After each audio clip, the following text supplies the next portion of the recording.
Buenos dias, Gunners Collective. Back at it, you already know. Ba-da-ba-ba-ba-ba-ba. It's just another one. Ba-da-ba-ba-ba. I said, guard. Ba-da-ba-ba-ba. I said, this is another one. Bye-ya, bye-ya, bye-ya. Orale, as you can tell by that thumbnail right there, the human pit bull. Orale, the homeboy big Stomper. Now, this individual right here, this story I'm going to tell is like no other. This is different. This story right here hits the hard way, right? And when I say the hard way, I mean there's vatos right now missing teeth y todo my. In a menudo style of direct fashion, I'm going to tell you guys the story about Stomper, the human pit bull. Or at least that's what we called him. Guard, remember Stomper? I know you do, right? He was different. Now, when I get locked up out of state, I don't know what's going on. You know, I've told the story about pulling up to a place, and let me tell that story to say that story. I mean, let me say this to say that. I pull up to a place, my first spot, and I don't know what it's going to entail. I don't know what's going to happen. I don't know if I have any homeboys there. You know, I'm a norteño at the time. I'm active. I'm functioning. I'm with the business. I'm with the program. And I'm going to stand on that. I'm going to plant my flag wherever I go and keep rocking the way I'm supposed to. So I get to a prison. And I remember getting there to R&R and the placa telling me, he sees me without my shirt. I have a big old huelga bird, several indicators that I'm a norteño. And he kind of looks at me and he starts whispering to another cop. And I'm catching all this. My antennas are up to par. I'm seeing everything that's in front of me, right? And I said, damn, they're looking like I'm going to get hurt here, right? So a cop tells me, hey, are you from Northern California? I said, absolutely. You know what I mean? Always have been, always will be. What's happening with it, right? He says, oh, yeah, you're going to get killed here, probably. More than likely. I said, excuse me? He said, oh, I meant, yeah, you're not going to chill here. You're not going to like it here. He says, this is a southern facility, meaning there's only Southsiders here. And I'm going to be honest with you, sir, we ain't never had one of you here. I said, what do you mean you ain't? To what degree? To like for this week? Or I'm the first one that rolled up on the bus this month? Or he said, listen, baboso, we ain't never had a norteño in this facility ever. You're the first one. Guess what? And probably the last. I said, oh, man. This is how it ends. This is where it stops. It shall never be good for me here. But I'm going to try to plant my flag. I was getting homeboys. I tried. That's it. Right? So anyways, I get to the yard. And like I say, it's a different state. So the legalization is different. So a whole lot of differences compared to California. So I get to the yard. I've told the story, man. I get there. I sit on some bleachers. I take my shirt off. Well, got bird on Bangladesh so everyone can see it. And I'm around a whole bunch of natives, right? Native Americans. They get up and they walk away from me. They're like, oh, hell no. Oh, hell no, right? They bounce. The higher the sock, the Indios, fool, right? And they're getting on. They're going to go powwow over there. They got a buffalo round in the sweat lodge to do. They ain't got nothing to do with what's going on with me. And, of course, I get approached by some Southsiders that want to talk to me. And then I've told the story before. Beep, beep, boop, boop, boop, boop, boop, brrr, it goes down, okay? I end up going to the oil. I get transferred to another facility after a while. I came out of the oil about 3-4 times, kept getting off, going in the oil, getting off. It was a back and forth issue till finally, you know, somewhere along the line, they decided to ship me out. I was becoming a burden. They knew I wasn't going to stop. I was going to keep fighting every chance I got. I had to stand on my 10, but at the same time, I got to survive in South Central. How to survive in South Central, right? I had to survive. So anyways, eventually I get shipped to another prison. And upon my arrival there, it's the same old love song. What did Tony Braxton? I don't know what's going to happen. But I know just surveying the situation, homeboys might approach me, anyone might approach me and feel some type of way. So, of course, my stance, I'm ready. You know, I'm actually at the point where it's like, man, I guess I'm going to have to fight through this whole term. You know, I've been locked up like that. Certain places where they just keep putting you in predicaments where you just have to fight your way out of it. See, as a norteño, you understand that and you learn that. That's part of the struggle. You know, being the minority group, not having a lot of homeboys in your presence at all times. And being frowned upon and looked upon because you got other ethnicities and other groups, sprinkle the woods in, brother, that are like, damn, you brought norteños on the yard, man. There's going to be chaos. There's going to be lockdowns. They don't like it. So they're automatically mad at you. The brothers are over there at the basketball going, damn, northerners are here, right? They're tripping. And then, of course, the Southerners, they want to do something bad to you. So at the end of the day, it's like norteños getting no love, right? It is what it is. We were on our own. On our own. So I get to a spot. A couple brothers come to me and they're like, hey, what's up, bro? Where you from? I'm from whoop-de-whoop, beep-de-boop-boop-boop, X to the Ivy, right? They're like, oh, that's right. Look, you got a couple homeboys here. They introduced me to my homeboys. It's all good in the hood. I feel at home now. Hey, there's carnalismo there. I feel like, damn, bro, you know what I've been doing this last year, Holmes? If you only knew, where were you at? What the my antennas were getting twisted. Oh, your Southsiders were sucking me out. No, we were over here busting spreads. Can I get a sopa? Right? And so, anyways, I'm trying to figure out what's going on in this prison. And so now this is where the human pitbull Stomper comes in. So there was a lot of white guys in this state. And they each had different groups and different gangs. Okay? And this was up in Oregon, right? And so they had a group called European Kindred EK, man, or some I don't want to necessarily call them a wood group, but they were white, right?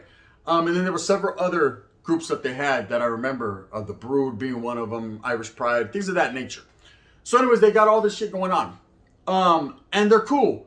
They didn't beef with Norteños. There wasn't very many of us. It was kind of just like, you do your thing, we do our thing. And they were proceeding. Now, the Southsiders were there, and there were certain compas and certain places, certain yards where the Southsiders did function with Northerners right there, and there were certain where it was on site. Now, this is way back in the days, right? This is like 99 or whatever, 2000.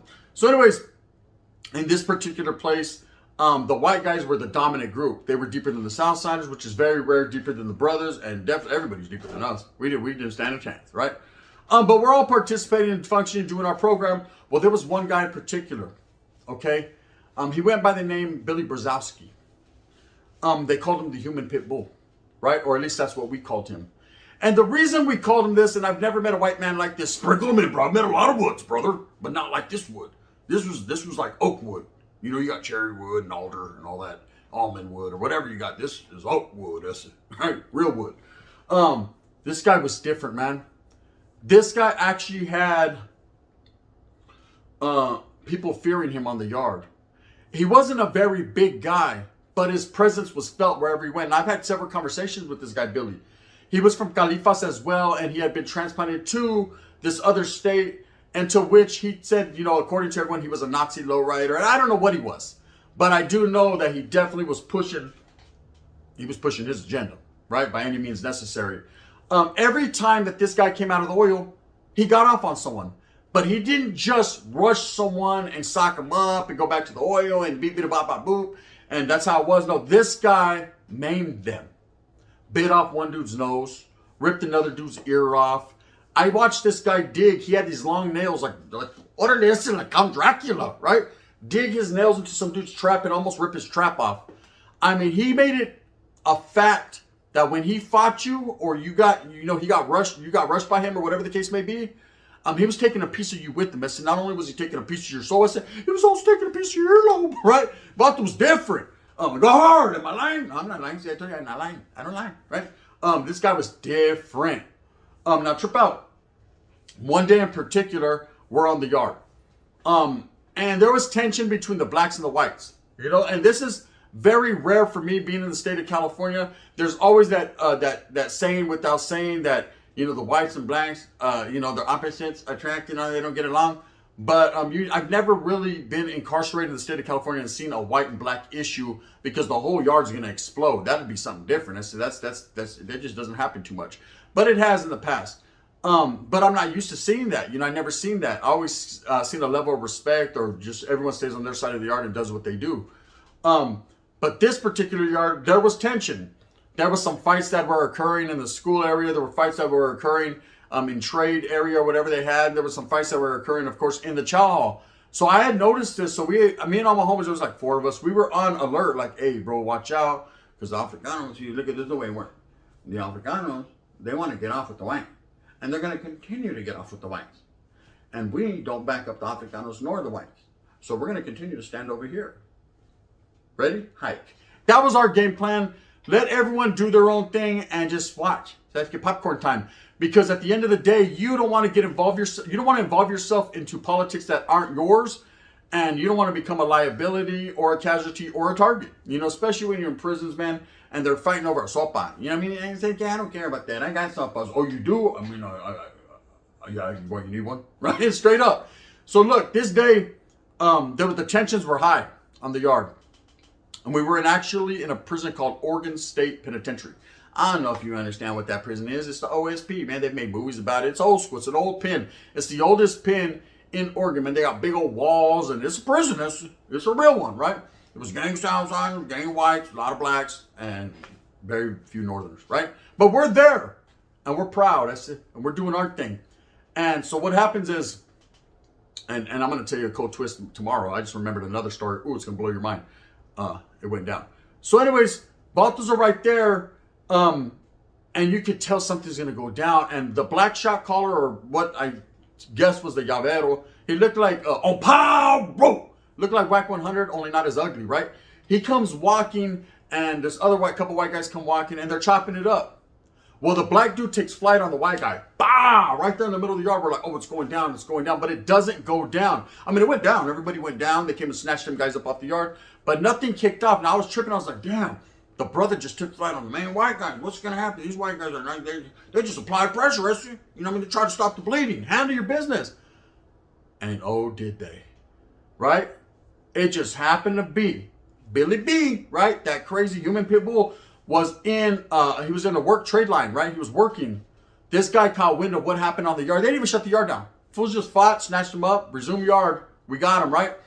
This fool came out of his job, going in Dracula teeth, they look like, and walked right up to that brother and said, can I get at you? Now, the brother was aware of exactly who this dude was and what everyone called him.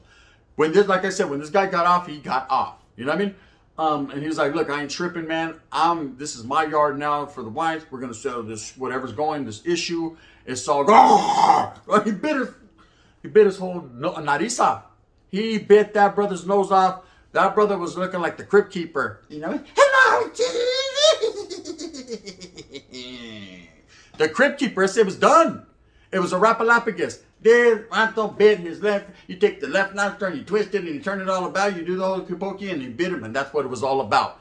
The vato was done. His eyes started fluttering. My nose, bro. Oh, bro. Right, it was done. Dude bit his nose off. Spit it on him. This is a white man's world. You're just in it. I was like, oh, man. Next thing you know, the brothers and the whites, they're going at it. They're tripping. That was mighty white of them, I guess. But this guy didn't just... What stood out to me about this guy mainly was the fact that every time they put him in the oil, they just barely put... Like, he wasn't catching new charges. He wasn't doing nothing. And I remember asking a black guy one time, I was like, hey, is Brzezowski going to be put back in this yard? You know what I mean? That was this crazy. You know what I mean? Hey, I like that. But at the same time, you know, why does he always get out of the way? If I get in a fight, I do 6 months. And then the cop told me, this was a cool ass dude, man. I remember he ended up getting fired for, running shit in.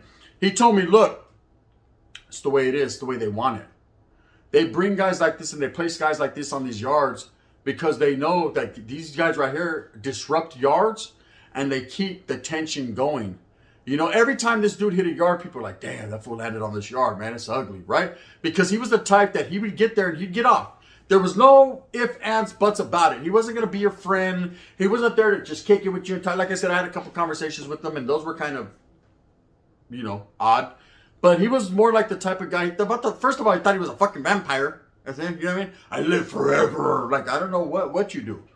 Twilight. But one thing I do know for sure is if you go see me looking, trip out. If you come in our area, guard! Turn around. We're going to have to do some shit. If you come in our area, I don't know what you know about the huelga, right? But we're different, right? See, we got pedazos. And I'll cut your molars and your canines out. See, I'm not playing, right? So, at the same time, this guy never really antagonized and got off with the Mexicans. And I'm not saying because we posed a threat more than anyone else, but we did pose a threat more than anyone else. We weren't playing. We didn't, I don't care if you're Count Chocula, Count Dracula, the Blueberry guy, Captain Crunchese, or even the rabbit on tricks, right? I don't care. I'm not talking about leche, right? Double up, oh, hell nah. That's exactly what was going to go down. But he kind of left Mexicans alone. It was more of a black and a white thing or even a white on white thing. He used to get off on his own people. Like I said, I seen him bite someone's trap. I'll rip someone's trap off, ear, nose. I remember when he bit dude's nose off, dude was, what do I do? What do I do? I said, don't get blood on me. Don't come over here. That's what you do, right? The yard ended up exploding right there. When he bit that dude's nose off, it went down. And I remember vatos were pushing, falling. And that was the first time, my very first time ever really seen a real riot. Not a melee, but a riot. Because people were not going out like that. It was just constant waves of getting off. You've all seen the Pelican Bay thing that happened. You've all seen how it came in waves and it just continued and escalated and got bigger and bigger. Well, this was similar to that in the point that the brothers, man, they just went crazy. They went crazy. And the whites, there was probably more brothers than whites at this particular time on this yard for some reason or another. But there was a gang of whites too. There's probably like 150 on 150 or 200. It was going down. I was watching Brothers Not White Guy. I said, come here, Wood, right? And then I was watching Woods. They were, don't look at me, right? It was just crazy. It was crazy. And to really visualize and see something like that, I know you're probably saying, they went to tell a story just to tell a story. No, it actually went down. Meanwhile, in North End, we were all posted like that, like that. Watcha? Look at, did you see him? He just kicked his head through the fence. I said, hey, hopefully he could throw his head through a wall. We can get up out of here, right? It was bad. It was ugly. Now, in that particular state, nobody backed nobody up. It wasn't like the blacks and the Norteños were together or the whites and the Southsiders were together. Nah, it was every man for themselves. It was every group. You rocked with your people, and that's what it was. Because it wasn't no set organizations that actually politicked and ran it. The politics were like old school convict politics. Like, don't steal. Thou shalt not kill unless you have to. Well, actually, thou shalt kill. Don't tell on people, right? And if you're born in a Cheeto, don't do it on my block, right? That was just what it was. It was old school convict. It was like the 70s or the 80s. That's the only with the cold twist. Every state's different. In California, a lot of those people wouldn't have been on that yard. But one thing I can say for sure is you just stuck to your core group of your homeboys, your gente, and just programmed the function, did your burpees. I mean, they didn't even do burpees there. So that's guys in the corner doing that. Some white guy walked up. He was like, hey, can I talk to you, Wood? I said, first of all, I ain't Wood. He goes, I know, brother, but it's the way I talk. What is that there you're doing? He said, that's like a push-up with a twist. Like, I've never seen that. I said, it's a burpee.